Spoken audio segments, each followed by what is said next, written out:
Try this again.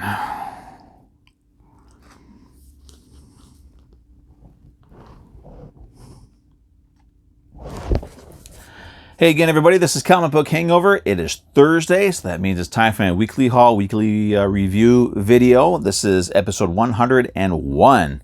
Part of me wanted to start the numbering over again from number 1 because, I guess that's what we're all supposed to do. Once we get those higher numbers on things, we're supposed to restart because apparently people get confused with higher numbers, according to Marvel. Anyway, that's a discussion for a completely different day. So I've got 2 books that I want to talk about that I picked up last week. The first one's going to be Silver Coin number 3.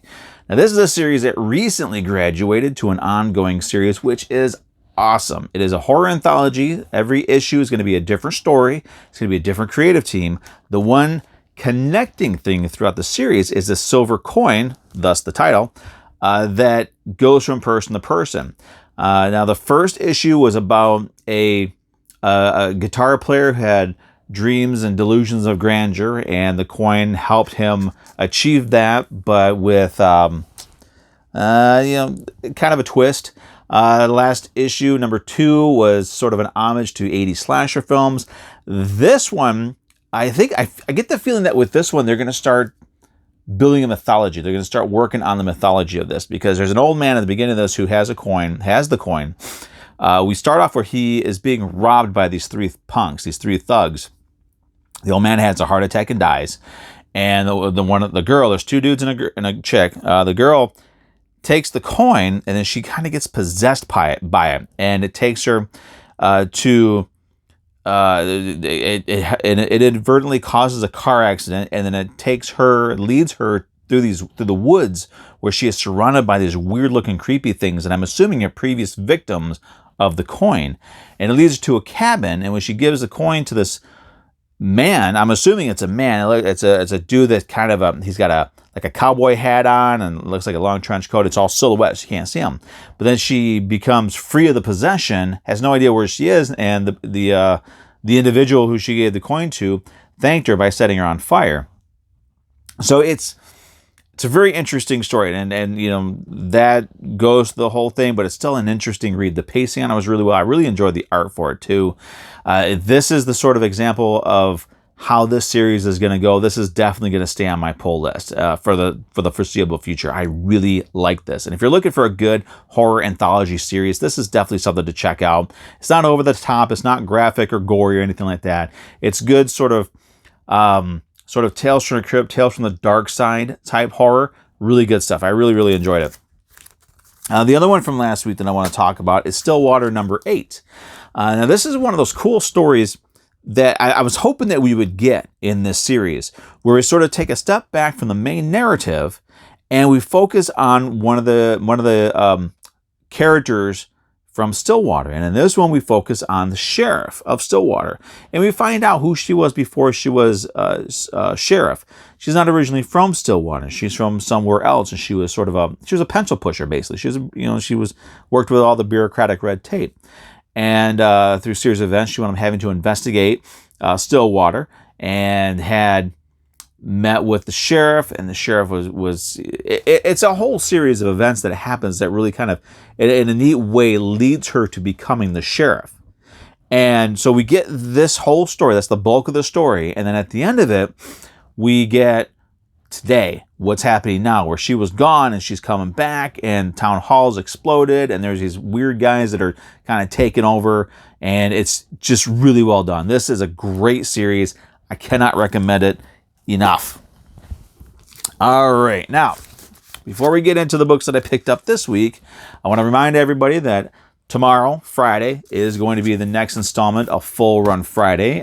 As of now, I'm not sure what series of books I'm going to do.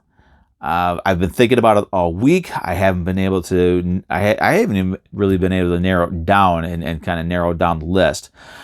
But we'll see what happens. So tomorrow, it's going to go live at 3 p.m. Eastern Standard Time. It'll be the next installment of my Full Run Friday, and I hope everybody tunes in for that. So now, moving on. Let's show the books that I picked up this week, because I got a healthy stack of it this week. It's pretty cool. I think these are basically going to be kind of in reverse alphabetical order. So we're going to start with X-Men Legends number 4, which is now the only ongoing Marvel book that's on my pull list. So this is it. Once this series ends, unless they do something else, I've got no ongoing books. Now, I am going to be checking out the Darkhawk miniseries, and I know there is a Defenders miniseries coming out, so I'm going to check that out too, because I do like the Defenders. But as far as ongoing books go from Marvel, this is it. This is what I got, which is very weird because I'm not really an X-Men fan, but I really am enjoying this series. And final issue of Stray Dogs, number 5. That's a good cover, but I had to get this. The Friday the 13th homage cover, and that is just so amazingly well done. It looks just like the Friday the 13th poster. And I like how they put since it's the 5th issue, they put the part 5 on there. Sort of, I mean, this is from the original Friday the 13th, but they did part 5. They even put it with the Half-Blood gimmick on it to make it look like, they just did a really good job. And I really, really like that. And of course, my top of the stack book every time it comes out, Something is Killing the Children, number 17, which I did get the variant cover for as well. This is a glow-in-the-dark variant, so the mouth on the guy, on the shadow there, glows in the dark, and the little girl glows in the dark. And I wound up grabbing 2 of those. Spawn's Universe, number 1, because I mean, the last issue of Spawn was really good, and I'm really curious as to what they're going to do with this.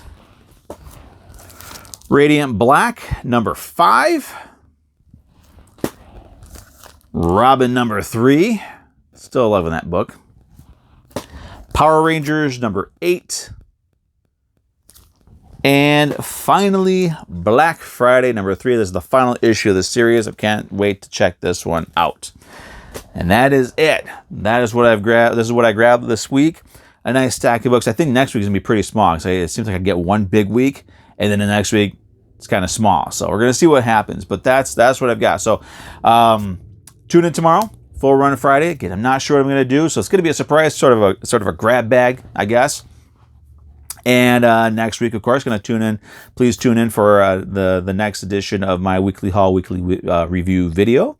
I appreciate everybody who is watching and liking and commenting and subscribing. It means a lot to me. Cannot tell you how much I appreciate it. I'm at 140 subscribers now, which is awesome. I'm thinking if I can get to 200 subscribers before the end of the year, maybe I can do sort of a giveaway or something. I don't know. We're gonna figure out something. I think 200 is a good mark. But we'll see what we're gonna do on that. But anyway, thanks for watching. Like, comment, subscribe, hit that notification button.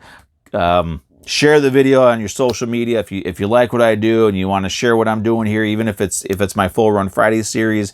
Go ahead and share that as well. I mean, I appreciate anything that I can do to get a little bit more exposure for my little channel here, my little corner of YouTube. So I'll see everybody tomorrow, and then next week for another round of new books to talk about.